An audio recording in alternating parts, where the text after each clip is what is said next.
Hi, thank you so much for tuning in to the Patricia Show from the Global Elite Media. This is Patricia. Now, I just dropped I just dropped a video explaining why I hadn't been on the show, and I was explaining about death. And then the question came up about murder, because murder is a little different it's a lot different from death. So let me explain this. Um, when you enter to this world, for reincarnation, you have contracts with different people that you agreed that they're helping you with their karma or you're helping them with their karma.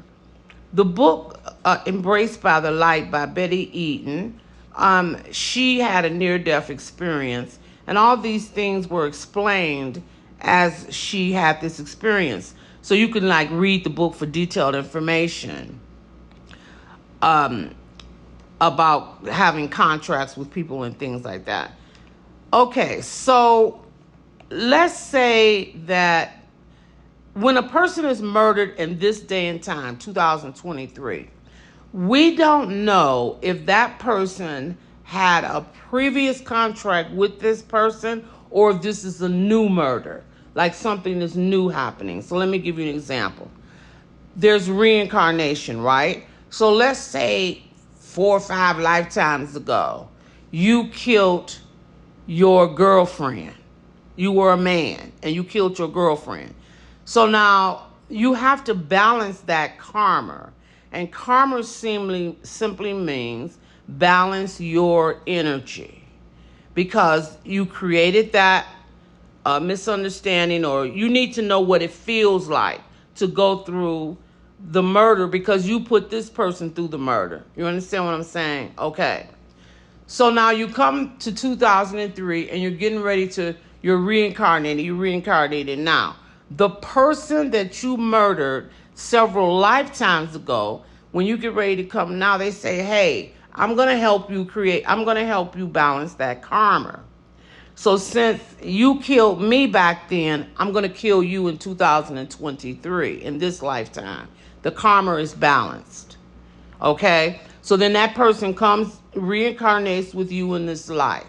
That is what you are, besides for your other karmas, that is the main thing you are reincarnated for with this person, is to balance the karma between you two.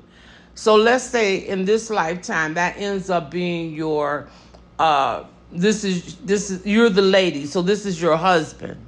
And you get married, and then he's abusive to you, and then he murder you. That karma has been paid from many lifetimes ago when you killed him. You understand that? Okay. So now that's one way. The other way is, let's say that you didn't have any karmas with this person at all. This is your husband. You had no karmas with him. He was abusive and he murdered you in this life. So this is the first time you've had a karma with him and he murdered you. So what'll happen is the same thing what I explained to you. Back up in the future, that person will have to reincarnate with you again, so that if he murdered you in this life, so that you can murder him in another life. You understand? And then that karma will be complete. So for us looking in, it looks like, oh my God, this is a terrible thing. My relative or whoever was murdered. And so or you hear on the news about something. And oh my God, this is really terrible. But to us, it's terrible looking in. To them, it's great for them because they're balancing this karma. Now, I watch a lot of murder, those murder mysteries that come on. About the wife murdered her husband, or the husband murdered the wife. One thing they all have in common is that when you go to the person, when the friends or whatever go to the person and say, he's going to kill you, you should move. You shouldn't stay in this environment. The person who's going to get murdered will say, I'm not letting anybody run me out of my city. I'm not letting anybody run me from out of my home. I'm not going anywhere. I'm going to stay right here. Now, if you knew that you was going to get murdered, would you stay right there? I mean, come on. You be trying to get far from that person that you possibly can. So if I see somebody and I'm trying to warn them of something and they're telling me, no, they're going to stay in this situation, I know right there, that's how I know that it's a karma. Because you can't leave. There is something karmic, which is energy-wise, that's keeping you in the situation with that person. Because this needs to play out. It is your destiny. It is what you chose for yourself, okay?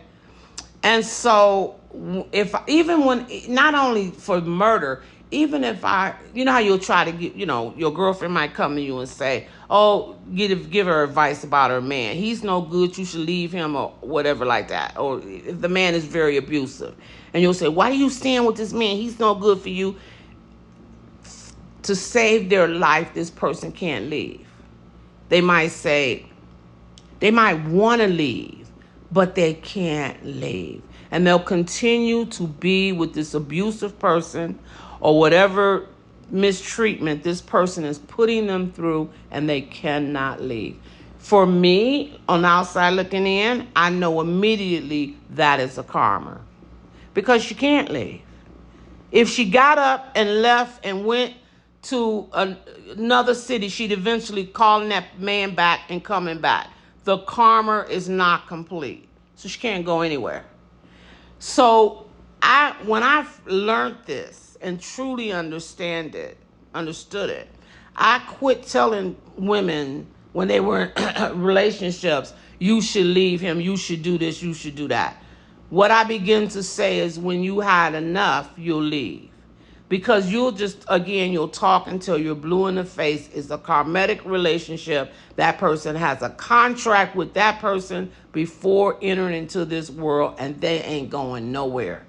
Now, if they is able to up and leave, then the karma is over.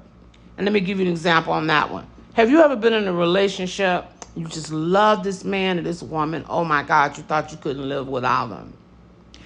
And then let's say go forward a couple of years, and then now they're getting on your nerves. The man or woman getting on your nerves, and then you sit and then you'll decide you're gonna leave. But you didn't leave a few years ago. And now when you leave, you'll tell your friends, you know what? I don't know what I ever saw in him. Or I don't know what I ever saw in her. You're questioning why was you with that person anyway. That's karmic relationship. Because to me, it's like you have blinders on and you really can't see what this person is really about, because it's meant for you to be with this person and balance that karma. When the karma is complete, then all of a sudden it's like, I don't know why I would be with him. I never would have chose him. Oh my God, what did I ever see in him or her? I'm not just going to pick on me and him or her. But the point is, when you went into the relationship, you went in there with like blinders on because this was something that was meant to do. And then when you got ready to leave the relationship, the karma was complete. So it's like, what did I ever see in this person? You are not here just to be walking around and just to be here. You are here on this planet for specific reasons. There is a reason that you are here. And that's why I always tell people, stay out of other people's business. Try to find out your own stuff. Because it'll take you a lifetime to try to figure out your own stuff. Why you here, why you picked the husband you picked, why you picked the mother you picked, why you picked the children you picked. If you tend to your business, you don't have time to be in nobody else's.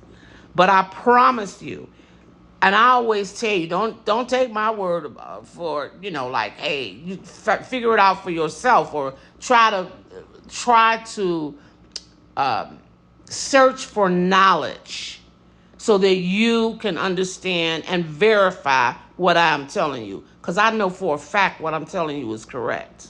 See, I didn't went through the process. You have to go through the process. You are not here to just take up space. You are here for specific reasons. Now, in the reincarnation audio, I do have in there explaining to you that you pick your parents. You pick your parents, you pick your mother, you pick your brother, your sister, everybody in your environment you pick it. So if you're having issues with them, they're karmatic. They're all karma. That's why you picked them in the first place, so that you could balance the karma energy that you had with them and move on and go on and try to create something new. Something new. Because usually all these relationships in your immediate family are usually definitely past lives. Definitely past lives. And you're trying to come together and balance them. You can't make your transition back to God until you have consumed 51% of your karmas. So it is a good thing when you're working on your karmas. When you have completed 51% of your karmas, then you can re-emerge with the Father. And I'll do another tape explaining that details. So let me rephrase this another way. So maybe if you don't understand it that way, you understand it this way. When you're on the wheel of karma, and I've explained that, where you have to reincarnate on this planet, you have to continue to reincarnate on this planet until you get off the wheel of reincarnation. You can't get off the wheel of reincarnation until you have consumed 51% of your karmas. Now, some of you maybe don't believe in past life. That doesn't mean it's not so. Because listen, I could tell you some stories. I used to didn't believe in reincarnation either. I had to ask the universe, give me verification. It gave me like 4 verifications showing me that reincarnation was real before I actually, begin to believe, because I didn't believe in reincarnation. So when you've consumed 51% of your karmas, then you can emerge with your higher self, your God self, your Christ self, however you want to call it. But you can't do that until you've consumed that. So every lifetime, when you get ready to come to this earth, you're choosing your parents. You're choosing everybody, like I said, in your environment. And then there'll be some maybe old friends and spirit friends that you might say, like I just said, they might say, hey, I have a karma with you back in the day, or like 3-4 years ago. And do you want to consume that in this lifetime, in the year 2000 and something? And they might say, yes, let's do that in this life. And then they come with you to consume that. Now, when they approach you like that, that spirit is only coming, maybe they weren't going to reincarnate to a full life for themselves. They're only coming for you to help you out of whatever it is you need to help. Barbara Eden tells in her book how this man was a lawyer, a very successful lawyer, and he had to go through this alley, walk past this alley every day, where there was a bum sitting there, a guy who appeared, I should say, to be a bum. He was an alcoholic, homeless, just sitting there. That man did not have to Jesus told her that man did not have to reincarnate in that particular life. He only reincarnated to help his friend, so that every day when the friend would walk from the alley, he would remember where he came from. So there are people in your vibration that don't really have to do anything in this life. They're here to help you out, maybe for yours. And you might be doing the same for somebody else's life, right? So anyway, when it comes to a murder, that is the way it happens. These are pre-contracted agreements that these two people have had. It's either that, or it's the first time it's happening, and then in the future life, it'll be a pre-contract agreement. But there's no such thing as accidents. I mean, you should know that by now. There's no such thing as accidents. Everything that happens, you created it. You create everything in your life. You create confusion, you create love, you create drama, you create your money, everything. And if you don't know that by now, you need to study yourself and understand this. Thank you so much for tuning in to the Patricia Show. Have a good week. Bye.